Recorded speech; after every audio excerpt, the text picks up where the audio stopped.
Hey guys, I welcome you all to Warrior Tech YouTube channel. So guys, in this video I will be discussing about Boolean algebra, and it is one of the most important and yet easiest part of digital electronics. So it is a part of basics. So if you have a clear idea of basics, then definitely it will be helping you all in the advanced concepts, right? So let's get started. First of all, let's understand why we need Boolean algebra. In digital system, any logic circuit output is represented with logical expressions, right? अगर मुझे कोई circuit design करना है, ठीक है, मेरी first priority ये रहेगी कि इसका साइज़ कम हो, जिससे कि ये अच्छी तरह से कंपैटिबल रहे, और छोटा size is most preferred in the VLSI industry और डिजिटल इंडस्ट्री। अब मेरे को छोटा साइज़ चाहिए, तो मैं उसके लिए क्या करूँगा? उसके लिए मुझे जो लॉजिकल एक्सप्रेशन मैं डिज़ाइन कर रहा हूँ उसका साइज़ भी छोटा होना चाहिए, उसका मीनिंग वही रहना चाहिए, लेकिन वो मिनिमाइज़ होना चाहिए, राइट? उसका मैं मीनिंग ऑल्टर नहीं कर रहा, मीनिंग सेम रहेगा, लेकिन उसको मैं मिनिमाइज़ ज़रूर करूँगा। अब वो ऑप्टिमाइज़ेशन जैसे हम करते हैं, जो मिनिमाइज़ेशन हम करते हैं, उससे ये फ़ायदा है कि जो सर्किटरी हम डिज़ाइन करेंगे इन फ्यूचर, वो बहुत छोटी बनेगी और साइज़ भी कम रहेगा। तो उसको हम मिनिमाइज़ करने के लिए हम यूज़ करते हैं दो techniques, that is called Boolean algebra and K maps. So in this particular video I will be discussing about Boolean algebra, right? K map के लिए हम नेक्स्ट वीडियो में डिस्कस करेंगे।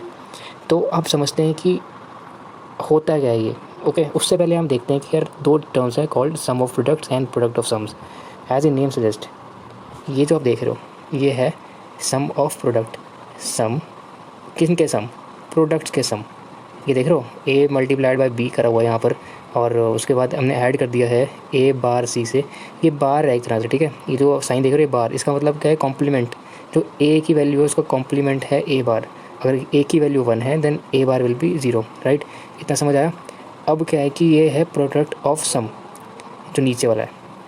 प्रोडक्ट किन का? सम्स का। ये दो तरीके हैं जिससे हम एक लॉजिकल एक्सप्रेशन को एक्सप्लेन कर सकते हैं। अब इतनी बात समझ आई, अब आगे चलते हैं। तो देखो, अब ये जो मैं आपको दिखाने जा रहा हूँ ना, ये चीज़ मैं आगे भी डिस्कस करूँगा अच्छे से, लेकिन अभी राइट एट दिस मोमेंट आप ये समझ लो, इसको कहते हैं हम एंड गेट और इसको कहते हैं हम और गेट, ओके?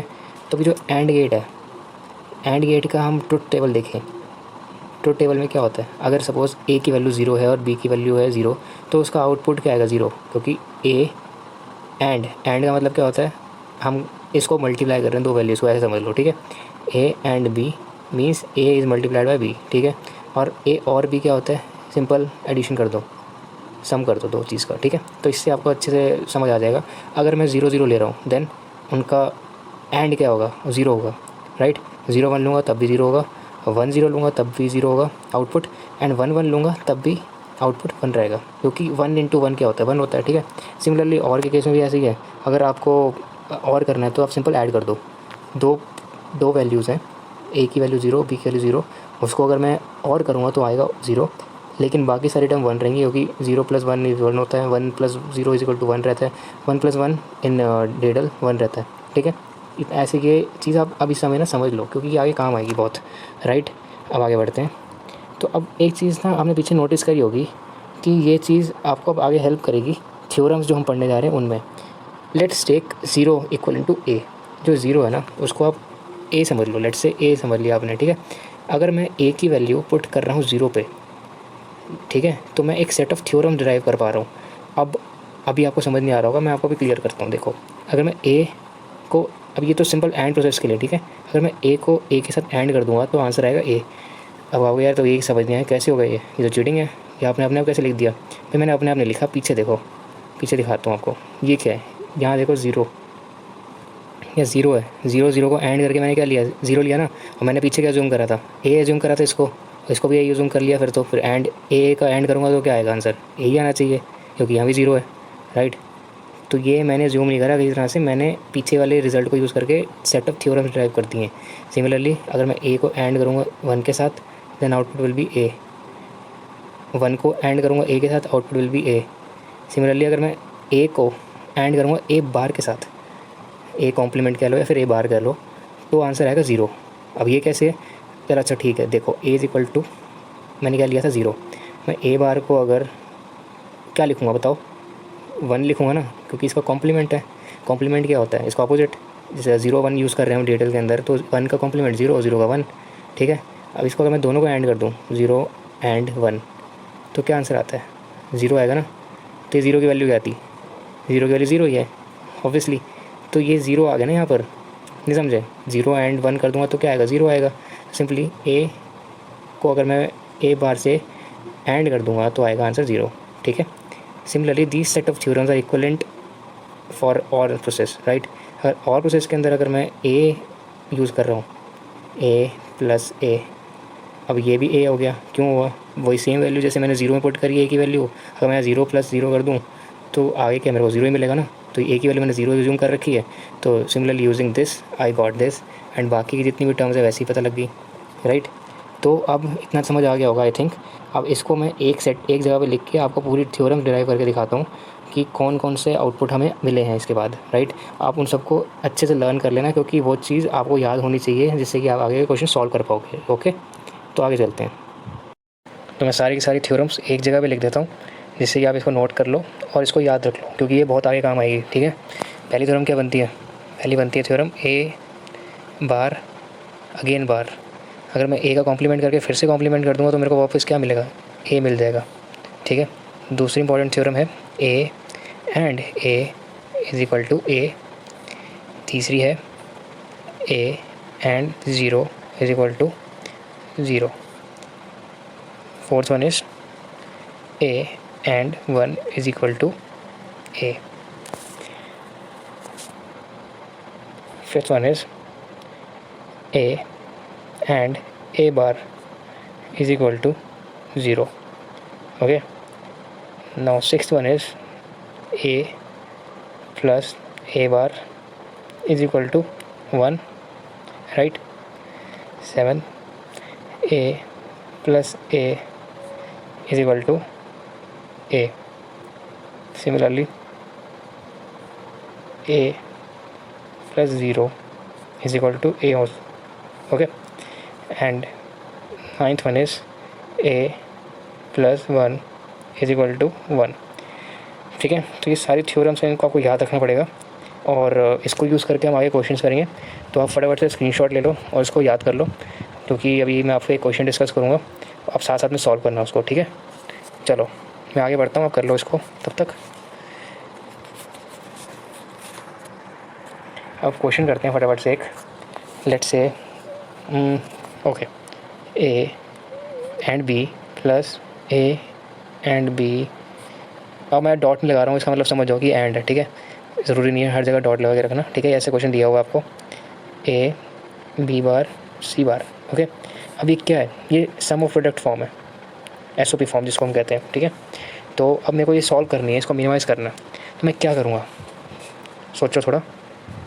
देखो चलो, पहला स्टेप ये है कि अब ये देख रहा हूँ इसके अंदर भी ए, इसमें भी ए है, इसमें भी ए है, तो मैं इसको कॉमन ले लेता हूँ, इसको मैं टर्म को कॉमन ले लेता हूँ। अगर मैं इसको ए ले लूँगा कॉमन तो ए बाहर आ गया, B plus B bar C plus B bar C bar, okay all right. यहाँ तक सब क्लियर है।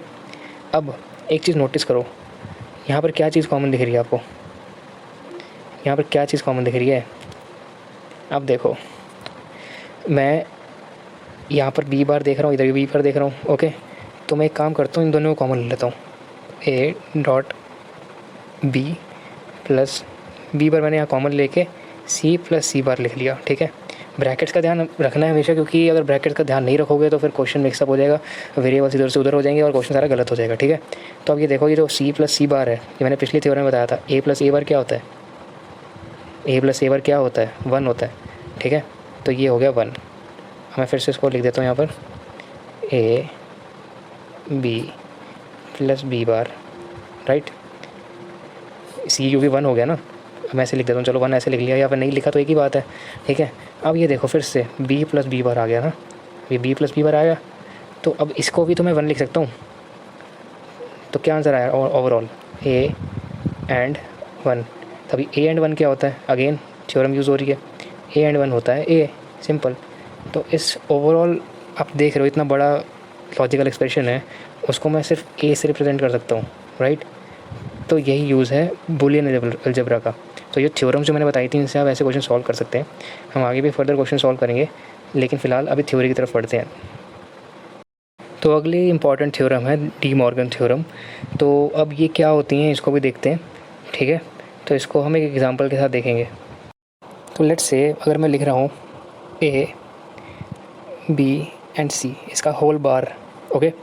तो अगर मेरे को इसको सिंप्लीफाई करना है या फिर इसको मैंने इक्वलेंट टर्म में लिखना है, तो ए बी सी का होल बार को मैं कैसे लिख सकता हूँ, ए बार प्लस बी बार प्लस सी बार। तो अब मैंने क्या करा इसमें मैंने कुछ डिफरेंट नहीं करा, बस ये मैंने डी मॉर्गन थ्योरम लगाई है जो स्टेट करती है कि अगर आपने सपोज़ आपका एंड के अंदर कोई टर्म है लाइक दिस, अगर मैं इसको बार कर दूँगा, अगर मैं इसको खोलना चाहूँगा तो मैं बार लगा दूँगा हर एक पर्टिकुलर टर्म पे बार लगा दिया, और जो यहाँ पर जो ऐसे एंड हो रखा है ना, इसका अपोजिट आ जाता है, लाइक मैंने यहाँ पर कर दिया और, ठीक है। अब लेट्स से मैं करता हूँ ए प्लस बी प्लस सी का होल बार। अब मुझे बताओ कैसे करोगे। इसके अंदर कुछ नहीं करना आपने, इसके अंदर अगेन ये वाली बात होगी जो अंदर का आपने एक्सप्रेशन देखा है, जैसे यहाँ पर और एक्सप्रेशन है तो मैं और की जगह कर दूँगा एंड। पहला टर्म तो ये हो गया, ठीक है, पहला काम तो ये कर लिया मैंने, और की जगह कर दिया एंड, और मैंने जो ए है और बी है और सी है उनके पर्टिकुलर टर्म पे भी बार लगा दिया, राइट। तो ये है डी मॉर्गन थ्योरम, ऑलराइट। सबसे इजी थ्योरम ये है और इसका भी आगे काम है बहुत ज़्यादा, क्वेश्चन डायरेक्ट आते हैं इस पर। तो अब एक और थ्योरम देखते हैं जिसको हम कंसेंसस थ्योरम कहते हैं, और it is the most important theorem जिसको हम यूज़ कर सकते हैं to simplify our expression, okay. तो अब ये देखते हैं कंसेंसस थ्योरम को समझने के लिए भी एक एग्जांपल देखते हैं जो कि एक सिंपल सा एग्जांपल है। लाइक मैं लिखता हूँ यहाँ पर A B plus A bar C plus B C, right. अब मुझे अगर मेरे को ये सिंप्लीफाई करना है तो ये थ्योरम यूज़ करके मैं कैसे सिंप्लीफाई करूँगा, सिंपल मैं लिखूँगा A B plus A bar C, that's it. मैंने ये चीज़ हटा दी है। कैसे हटाई है, यूजिंग कंसेंसस थ्योरम। अब वो कंसेंसस थ्योरम क्या कहती है कि जब भी आपका कोई भी वेरिएबल है, लाइक यहाँ पर ए है, वो एंड हो रखा है कि दूसरी टर्म के साथ उसका कॉम्प्लीमेंट, जैसे यहाँ पर कॉम्प्लीमेंट क्या है इसका ए बार, राइट, वो हो रखा है एंड किसी दूसरी टर्म के साथ जो यहाँ पर है सी, और जो ए खुद हो रखा है बी के साथ। तो ये जो ओवरऑल टर्म जो है इन दोनों को बना के अगर कोई टर्म यहाँ पर मैं ऐड कर दूँ तो वो टर्म वैलिड नहीं होती। इन शॉर्ट ये समझो कि अगर मैंने यहाँ पर ए लिख दिया है, उसके साथ मैंने बी लिख दिया है, ऐड कर दिया, और ए बार के साथ मैंने सी ऐड कर दिया, और अगर बी और सी ऐड हो रखे हैं और तो ओवरऑल के साथ और हो रखे हैं तो मैं बी एंड सी को हटा दूँगा। अभी थोड़ी कन्फ्यूजन हो रही होगी, मैं एक और एग्जांपल देता हूँ तो क्लियर हो जाएगा। लेट्स से मैं लिखता हूँ A B bar plus C B plus A C, right. अब ये देखो जो बी बार है, बी और बी बार दे रखा है यहाँ पर, बी के साथ सी है, एक बी बार के साथ ए है। अब ये दोनों मेरे को यहाँ दिख रहे हैं तो मैं इन दोनों को हटा दूँगा, राइट। आई थिंक अब क्लियर हो गया होगा कंसेंसस थ्योरम क्या कहती है और कैसे यूज़ करते हैं इसको, राइट। अब आगे मूव करते हैं। तो आज की हम आखिरी थ्योरम देखते हैं अब, जो कि ट्रांसपोजिशन थ्योरम है। इसको भी एग्जांपल के साथ समझते हैं, ओके। चलो देखते हैं अब आगे। तो मैं एक एग्जांपल यूज़ करता हूँ ट्रांसपोजिशन थ्योरम के लिए। Like here I am writing A plus B A plus C, right. अब देखो ये कौन सी फॉर्म है ये बताओ मेरे को। ये है form POS, product of sum, right. अब मेरे को अगर इसको सिंप्लीफाई करना है या फिर मेरे को इसको इक्वलेंट टर्म कह लो उसमें लिखना है, तो मैं कैसे लिखूँगा। मैं ये B को ऐड करूँगा A बार के साथ और ये A को ऐड करूँगा C के साथ। अब आप कहोगे यार ये कैसे हो रहा है, तो देखो ये थ्योरम यही कहती है कि अगर आपका एक जगह पर let's say this variable is A, right, तो इसका अगर कॉम्प्लीमेंट दूसरी जगह पे है तो आप सिंपल ऐसे क्रॉस मल्टीप्लाई कर दो, A बार को मल्टीप्लाई कर दो जो टर्म A के साथ है इधर, जैसे यहाँ B है, और C को मल्टीप्लाई कर दो A के साथ, जिससे कि ओवरऑल एक्सप्रेशन आएगा A bar B plus AC, राइट। So this is transposition theorem.